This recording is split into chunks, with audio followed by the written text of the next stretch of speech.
From JBS Studios in Greater New York, this is the JBS News Update with Teisha Bader. I'm Teisha Bader with the JBS News Update for Thursday, November the 19th, 2020. We opened with an unprecedented visit, that of the first U.S. Secretary of State to visit a Jewish settlement. Mike Pompeo visited the Psagot winery in the West Bank today, arriving via an IDF helicopter. Pompeo wrote in the winery's guest book, "It is a blessing to be here in Judea and Samaria," using the ancient Hebrew names for the area. "May I not be the last Secretary of State to visit this beautiful land."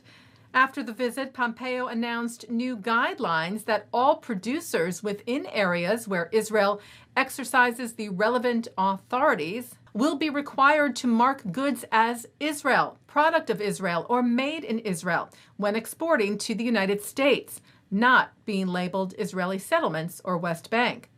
Pompeo later today visited the Golan Heights in another first, where he received a security briefing, and Pompeo reaffirmed that it cannot be denied that the Golan is part of Israel. Earlier today, the Secretary of State met with Israeli Prime Minister Benjamin Netanyahu in Jerusalem, where he said that the BDS, Boycott, Divestment, and Sanctions campaign, which seeks to delegitimize the State of Israel, would be deemed by the U.S. as anti-Semitic. Today I want to make one announcement with respect to a decision by the State Department that we will regard the global anti-Israel BDS campaign as anti-Semitic. I know this sounds simple to you, Mr. Prime Minister. It seems like a statement of fact, but I want you to know that we will immediately take steps to identify organizations that engage in hateful BDS conduct and withdraw U.S. government support for such groups.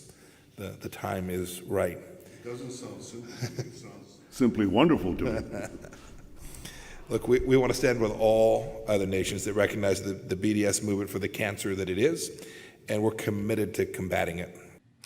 Netanyahu thanked Pompeo for what he said was his invaluable contribution to our alliance and to Israel's security and to the expansion of the Circle of Peace. Pompeo was in Israel these past 2 days, part of a 7-nation tour which began in Europe.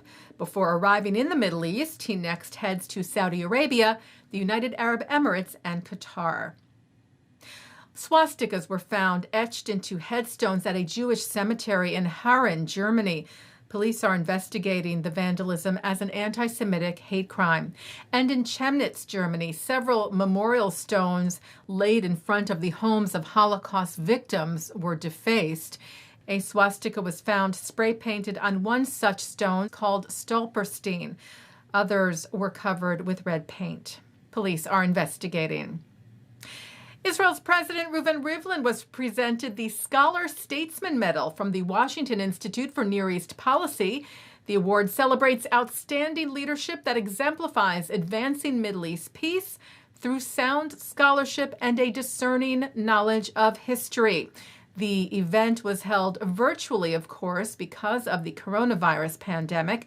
During the ceremony, Rivlin shared his hopes to end the Israeli-Palestinian conflict.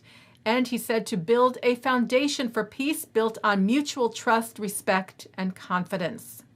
Rivlin said, as he has many times before, we have to find a way in order to understand we are not doomed to live together, we are destined to live together. Black Jewish author Walter Mosley received the Medal for Distinguished Contribution to American Letters from the National Book Foundation, which is their Lifetime Achievement Award. Mosley, whose mother was Jewish and father Black, is the first Black man to receive the medal. Past fellow Jewish recipients include Saul Bellow, Philip Roth, and Arthur Miller. The 68-year-old is most known for his Easy Rawlins mystery series. Back in 2010, Mosley said, in a way, to be a Jew is to be a part of a tribe. Being a part of a tribe, you can never really escape your identity. You can be anything inside, but in the end, you're always answerable to your blood.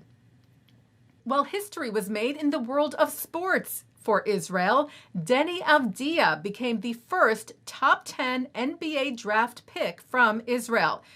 The 19-year-old, a Sabra born in Israel, was the 9th overall pick in last night's draft for the Washington Wizards.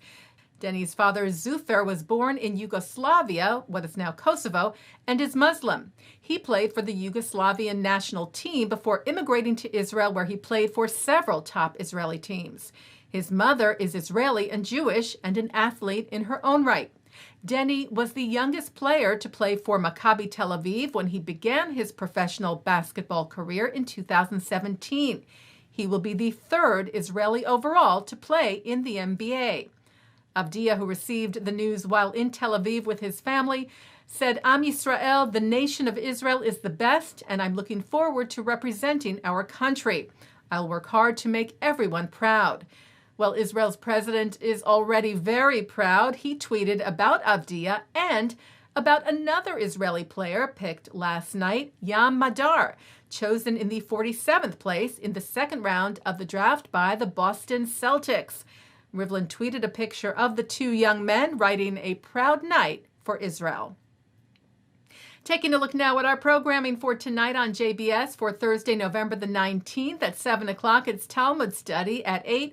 Rabbi Irving Yitz Greenberg and Rabbi Shlomo Riskin offer interpretations of the global pandemic and their suggestions on how to respond to this crisis in a Jewish way. At 9, Mark Golub sits down with Rabbi David Wolpe on L'chaim. At 10, author Esther Safran-Fuhrer is joined by her son Jonathan to discuss her post-Holocaust memoir, I Want You to Know We're Still Here, with Samantha Shokin from the Museum of Jewish Heritage. And coming up next, to commemorate the 25th anniversary this month, marking the assassination of Israeli Prime Minister Yitzhak Rabin, JBS's Shachar Azani speaks with Rabin's granddaughter, Noah Rothman. And that's the JBS News Update for Monday, November the 19th, 2020. I'm Teisha Bader. Stay healthy. Stay well.